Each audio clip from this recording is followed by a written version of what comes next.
In 1066, the year the Viking Age effectively ended, the army that beat the last Viking invaders at the Battle of Stamford Bridge was led by Harold Godwinson, an Anglo-Saxon king.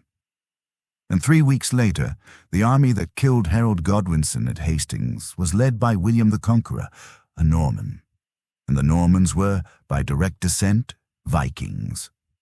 William the Conqueror's great-great-grandfather was a Norse raider named Rollo, who had sailed to northern France about 150 years earlier and just stayed. So the first question in a knight versus Viking debate is, which knight and which Viking? Because in the 9th century, a Frankish knight and a Norse warrior looked remarkably similar. Both wore mail. Both carried swords. Both used shields. The technology gap wasn't large. But that's not the matchup that makes this interesting. The matchup that makes this interesting is a 14th or 15th century knight. Full plate armor, war hammer on his hip, trained from childhood in a specific system of armored combat, against a Viking warrior at his absolute peak. A huscarl, a berserker, a jarl's household warrior with the finest equipment the Viking Age produced. And, in that matchup, the one between the Viking at his best and the knight at his best, the result is not as close as you might think. This is not a knock on the Vikings. They were extraordinary warriors who changed European history. What they weren't was prepared for 200 years of military development that happened after their age ended. And that development is the whole story. Before we go any further, we need to separate the real Viking warrior from the television version, because the real one is both more impressive and more limited than the one on your screen. And understanding the difference is what makes this argument work. The popular image, enormous man, horned helmet, full coat of mail, magnificent axe, is only partly accurate. Start with the horned helmet.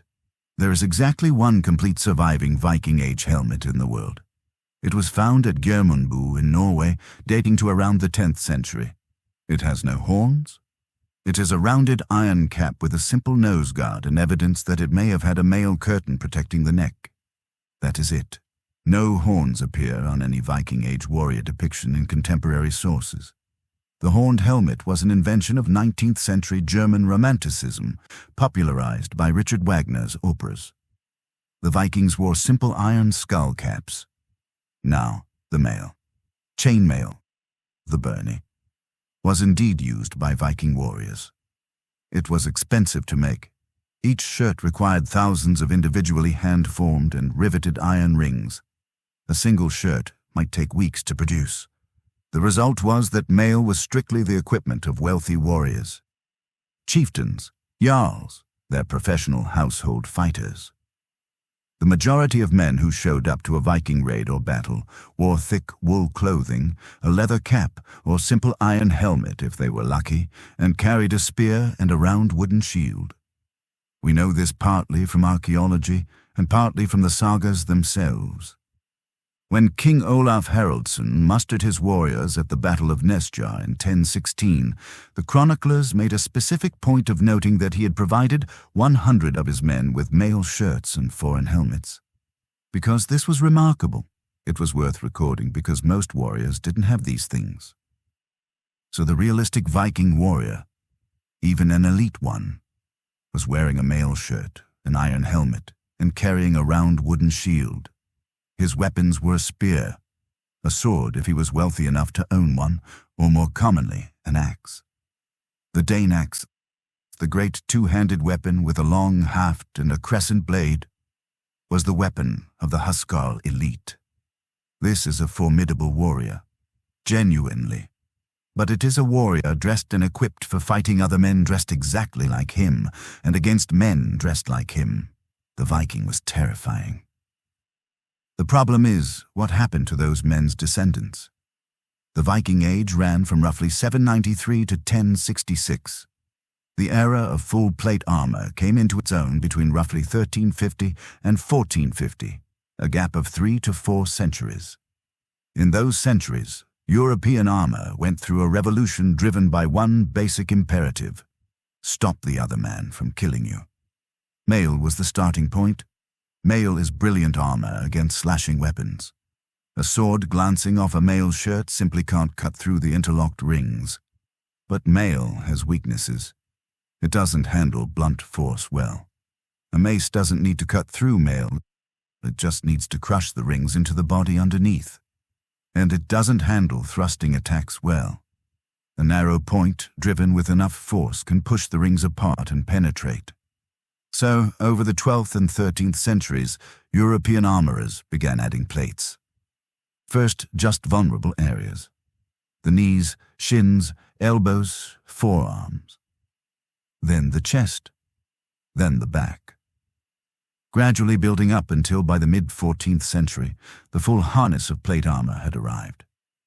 Smooth, curved steel covering almost every surface of the body.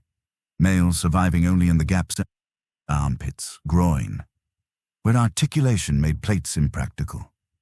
The weapons that defeated mail, the sword that cut, the spear that thrust, now mostly bounced off plate. So the weapons evolved again. The war hammer, the poleaxe, the estoc, a whole new generation of instruments designed not to cut through plate, but to crush or pierce it. The Viking warrior who arrives in this later period is fighting with tools designed for a world that no longer exists. Let's get precise here, because this is where the debate is actually decided. The Dane axe is one of the most impressive weapons of the medieval period. The Wikipedia description of it is blunt and accurate. It was broad and thin, intended to give a long, powerful cut when swung, and effective against cavalry, shields, and unarmored opponents. Read that again. Effective against cavalry. Meaning horses and their riders, who in the Viking Age wore mail and could be cut. Against shields. The wooden rounds of the period. Against unarmored opponents. Not once does that description include effective against plate steel, because plate steel didn't exist when the Dane axe was developed. The Dane axe is a cutting weapon. Its entire design philosophy is the long draw cut. The same sweeping motion that made it devastating against mail-clad men and shield walls. Against solid curved steel plate. The convex surface specifically designed to deflect exactly this kind of blow. The Dane axe does what the katana does. It deflects. The force dissipates. The man inside the plate armor feels an impact, but nothing that threatens him seriously. The axe also has a specific structural problem against plate that swords don't have as badly. The blade is broad and thin. It's designed to bite into material. Against curved plate that causes it to glance. A broad, thin blade has less ability to find purchase than a narrow point. The physics are working against it. Now, the Viking isn't stupid. He would work with what he had. The Dane axe can also be used as a hooking weapon. The beard of the axe, the downward pointing extension of the blade, can hook over the rim of a shield and drag it down, exposing the man behind it. It can hook around a weapon. It can hook a leg. A skilled huscarl would be looking for the gaps in that plate. The visor slits, the armpit when the sword arm is raised, the back of the knee. These are real options, but they require precision. Against a man who is also trained, who is larger, who is wearing armor specifically designed to minimize exactly those gaps, and who is coming at you with tools that don't require precision. A war hammer doesn't need to find a gap. It just needs to hit you. The Viking's round shield, the skoldur, deserves specific attention because it changes the fight in a way that's not immediately obvious. The round shield is excellent at its job when used in a shield wall. Overlapping shields forming a solid wall of wood and iron that stops arrows, blunts spear thrusts, and creates a platform for the men behind it. It's also good for a one-on-one fight against another man with a sword or axe. You parry with the shield, you create openings. But against a man in full plate, the shield becomes partially redundant. You don't need to stop his sword with your shield if his sword is already deflecting off your mail. But wait. The knight's primary close-quarters weapons against armored opponents aren't the sword in the cutting sense. They're the war hammer, the half-swording thrust, the grapple. And here's the problem. The round shield requires one hand, the Dane axe requires two hands. So the Viking who brings his best offensive weapon to this fight gives up his shield to do it. He's gaining reach and cutting power he doesn't particularly need against plate, and losing the defense that might stop a war hammer. If he keeps the shield, he loses reach and cutting power. He's now fighting with a one-handed sword or axe against a man in plate steel. The same problem, slightly reduced. There's no configuration of Viking gear that solves the fundamental issue. Nothing in the Viking toolkit was built for this opponent. Here's something that gets lost in all the weapons comparison discussions. The Viking warrior wasn't primarily a duelist. He wasn't primarily a one-on-one fighter trained in individual combat. He was primarily a raider, a member of a war band built around speed, shock, and collective violence. The Viking raid was a system, ships that could land on almost any beach. Shallow draft, flexible hull, capable of river navigation as well as open sea. A war band that moved fast, hit hard, and disappeared before organized resistance could form. The psychology of the Viking raid was terror.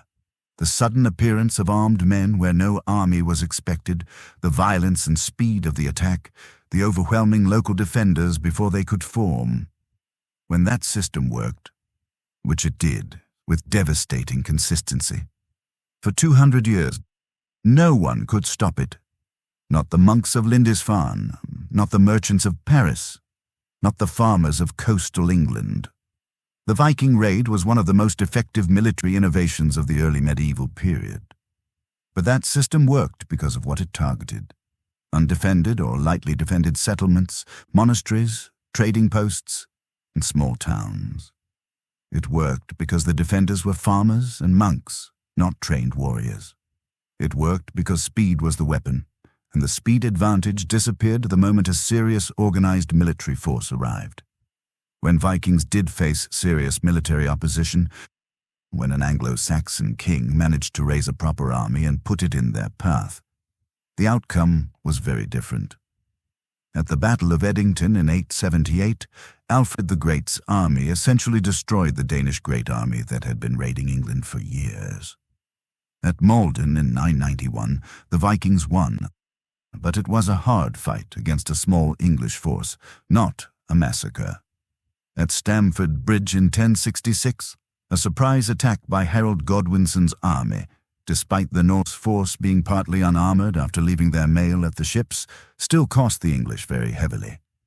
The shield wall, the Skjaldborg, was a real and effective Viking tactic, not just a myth. Interlocked round shields, men packed close together, spears and axes over the top. On a narrow front, on ground of the defender's choosing, a Viking shield wall was extremely hard to break. Harold Hardrada's men at Stamford Bridge formed a shield wall after the bridge was crossed, and it held off everything Harold Godwinson's army threw at it. Cavalry, infantry, archers. Until the Vikings themselves broke discipline and charged. It only collapsed when they abandoned it. But the shield wall is fundamentally an infantry defensive formation. It works when you hold the ground and make the other man come to you. Against cavalry. Specifically, heavy armored cavalry, the knight's primary battlefield role. It has a different set of problems. A mounted knight in full plate on a war horse is a different proposition than an armored foot soldier. The horse alone weighs half a ton. A lance carried at the charge generates force that a shield wall wasn't designed to stop, particularly because the lance can punch through the formation at a single point before the men on either side can respond. The Norman tactics at Hastings in 1066, feigned retreat, drawing the English foot soldiers out of their formation, followed by cavalry turning to hit exposed men, worked for a reason. And the knight we're discussing isn't a Norman from 1066 with a kite shield and a mail hauberk. He's a 14th or 15th century knight in full plate, on a barded horse, with 2 centuries more of tactical development behind him. Against an armored knight on foot in individual combat, the Vikings' specific training creates some problems. Viking combat was primarily learned through experience. Raiding, feuding, the home gang, ritual single combat. The training was real and effective. But it was training oriented toward fighting men dressed like the Viking himself, using weapons similar to his own. By the 14th century, European knights had access to a codified system of armored combat. The Fechtbücher, the fighting manuals, of masters like Fiore de Libere and Hans Talhofer documented specific techniques for fighting armored opponents. How to half-sword, how to grapple through armor, how to use the pommel as a bludgeon, how to take an opponent down and dispatch them with a rondel dagger. These weren't improvised. They were systematized. The knight came to individual combat against an armored opponent with a specific curriculum. The Viking came with experience fighting unarmored or mail-clad men. Both men are brave and skilled. One of them is fighting the wrong fight. If you've made this argument online, and I suspect many of you have, you'll have encountered some version of the following response. Yes, but a berserker doesn't feel pain. A berserker doesn't stop. A berserker would just keep coming through the arrows and the war hammers and take the knight down through sheer fury. Let's talk about what a berserker actually was. The berserker, berserkiar in Old Norse, meaning roughly bear shirt, was a specific category of Norse warrior described in the sagas and mentioned in contemporary sources. The description is consistent enough that historians broadly accept they were real, though the mythology around them is significant. What the sagas describe: berserkers fought in a frenzied state. They were seemingly impervious to pain during the frenzy. They were enormously strong. They bit their shields. They howled. They were sometimes said to transform into bears or wolves spiritually, if not physically. After the frenzy passed, they were exhausted and temporarily weakened. This last detail is important. Eagle's saga explicitly notes that after the berserker state wore off, the warrior was weaker than normal. The frenzy had a cost. What caused the berserker state is genuinely debated by historians. The mushroom theory, Amanita muscaria, fly agaric, has been largely dismissed, partly because the side effects of that mushroom include debilitating nausea and vomiting, which are not compatible with combat effectiveness. More credible is the henbane theory.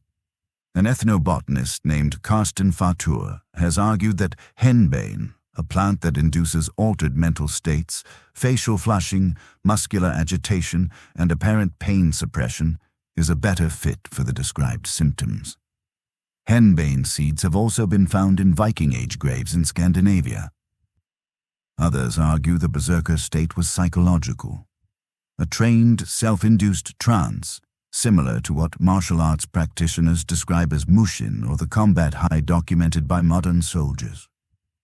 The anticipatory adrenaline of combat, amplified by ritual and group psychology, can produce genuine physiological effects: reduced pain perception, heightened strength, narrowed focus. Whatever the mechanism, the berserker was real in some meaningful sense. Here's the problem with the berserker argument. Being impervious to pain and being impervious to damage are two entirely different things. Pain is a warning system. It tells you that you've been hurt.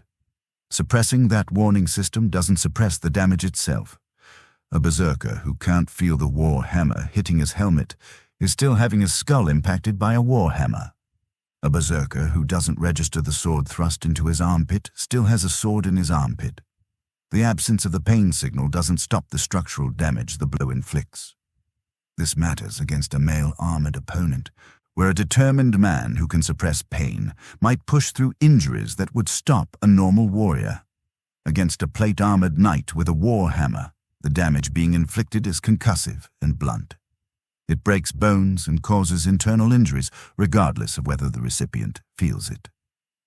The berserker's armor, male if he's wealthy, doesn't meaningfully reduce the impact of a hammer blow through steel. There's also the question of the berserker's own protection. Berserkers, according to some saga accounts, fought with reduced or no armor. partly as demonstration of their ferocity, partly because the animal skins they wore in ritual had replaced practical protection. If that's accurate, they were presenting themselves as armored by their frenzy rather than by steel. Against a knight in full plate who isn't going to be psychologically intimidated by howling, that's a serious strategic mistake. The Berserker was terrifying to the people who faced him in the world he was built for. Anglo-Saxons in leather and wool, Frankish farmers, Irish monks. Against a trained armored knight with specific techniques for defeating armored opponents, the Berserker's greatest advantage, his apparent invulnerability, has been neutralized by the armor the knight is wearing. Fury is not a tactical system. Fury doesn't deflect steel. There is one story from Viking history that always comes up in this debate, and rightly so. The anonymous warrior at Stamford Bridge in 1066. The Anglo-Saxon Chronicle records.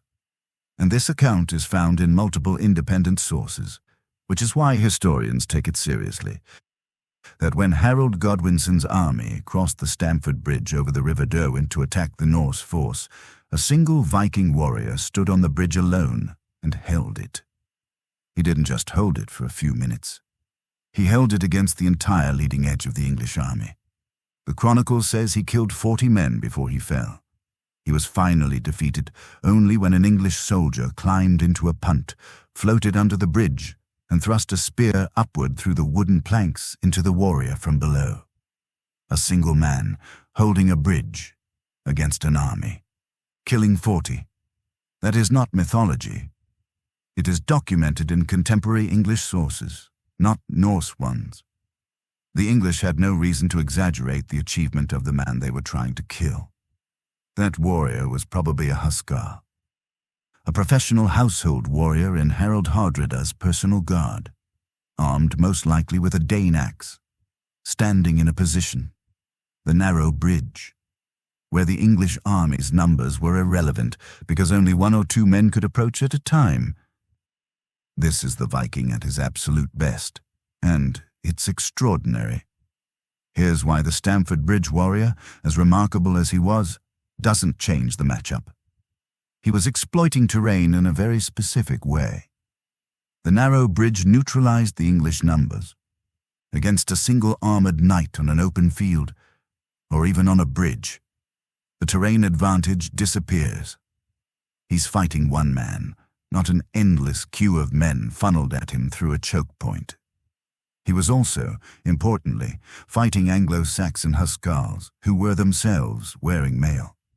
The English army of 1066 was not substantially better armed or armored than their Viking opponents. The armor gap we're discussing, between Viking mail and plate steel, doesn't exist at Stamford Bridge, because plate steel doesn't exist yet in 1066. But here's what the Stamford Bridge warrior does tell us, and it matters. The Viking martial tradition produced individual fighters of extraordinary courage and capability. The warrior on that bridge was not a berserker in a frenzy. He was a skilled, controlled fighter who understood positioning, who used his weapon with precision, and who made rational tactical decisions about how to use the terrain to his advantage. He held until he was killed by the only trick that could defeat him, an attack from a direction he couldn't defend. That's not a raging animal. That's a soldier. The Viking warrior deserves that framing. The argument isn't that Vikings were inferior fighters.